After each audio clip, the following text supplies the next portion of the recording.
सूरज ढल चुका था। आसमान में हल्का लाल रंग घुलने लगा था, मानो रात से पहले प्रकृति खुद आग के देवता का संकेत दे रही हो। शहर देवपुर में पिछले कई दिनों से अजीब घटनाएं हो रही थी। जहां भी लोग जाते वहां अचानक आग के भयानक गोले प्रकट हो जाते। इमारतों की दीवारें लाल तपती रोशनी से कांप उठती और रात में आसमान में आग के लपटों से बना एक विशाल चेहरा दिखता, जैसे किसी प्राचीन शक्ति की चेतावनी। लोग डर चुके थे, पुलिस बेबस थी और वैज्ञानिक इस रहस्य को समझ नहीं पा रहे थे। तभी नगर परिषद ने एक नाम पुकारा, वीर।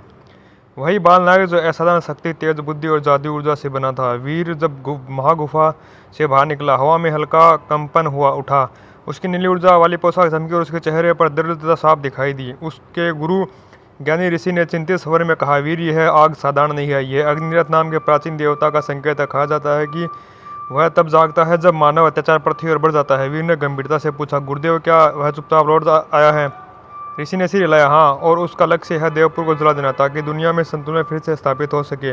तुम्हें उसे रोकना होगा, पर ध्यान रहे, अग्निरथ किसी भी शक्ति से नहीं डरता। वीर ने अपनी मुट्ठी खींची, तो मैं भी डरने वाला नहीं हूँ। रात के ठीक 12 बजे धरती कांप उठी। शहर के बाहर एक पहाड़ी अचानक फट गई और उससे आग का एक विशाल स्तंभ आसमान में उभर गया।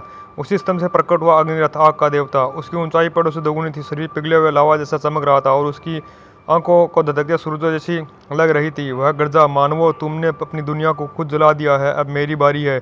उसकी हर सांस से आग की लपटें निकल रही थी। देखते ही देखते उसने पहाड़ी के आपास के जंगल को आग के समुद्र में बदल दिया। वीर हवा में उड़ता हुआ आग के केंद्र की ओर पहुंचा। गर्मी इतनी तीव्र थी कि हवा तक पिघलती ती महसूस हो रही थी, पर वीर ने खुद को ऊर्जा कवच से ढक लिया। अग्निरथ ने उसे देखकर धाड़ लगाई। एक बालक मेरी राह रोकने आया है, वीर ने साहस से कहा। मैं बालक नहीं, मानवता का रक्षक हूँ। आग की शक्ति तुम्हें अंधा कर रही है, देवता।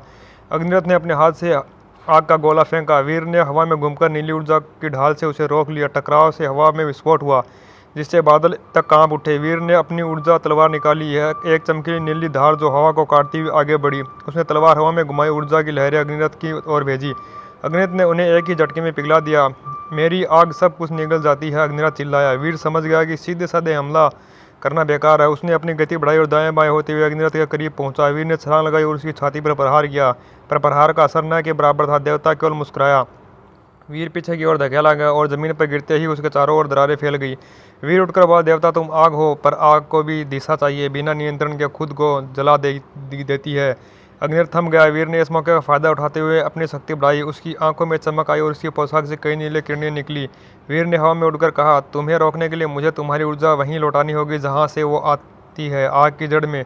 वह अग्निरथ के चारों ओर बिजली की गति से घूमने लगा। उसके घूमने से एक विशाल नीला चक्र बनने लगा जो अग्निरथ की लपटों को खींचता जा रहा था। अग्निरथ गर्जा, यह क्या कर रहे हो बालक, यह शक्ति तुम्हें सहन नहीं होगी। वीर ने दांत बेचकर कहा, मानवों की रक्षा के लिए मैं सब सह सकता हूँ। अग्निरथ ने पूरा शरीर आग में बदलकर वीर पर धावा बोला। वीर ने नीले चक्र और शक्तिशाली किया, फिर उसे एक ऊर्जा विस्फोट में बदल दिया। नीली रोशनी और लाल आग आपस में टकराई, आसमान चकनाचूर हो गया, जोरदार धमाका हुआ। जब धुआं छटा, अग्निरथ शांत खड़ा था। उसकी आंख ठंडी हो चुकी थी।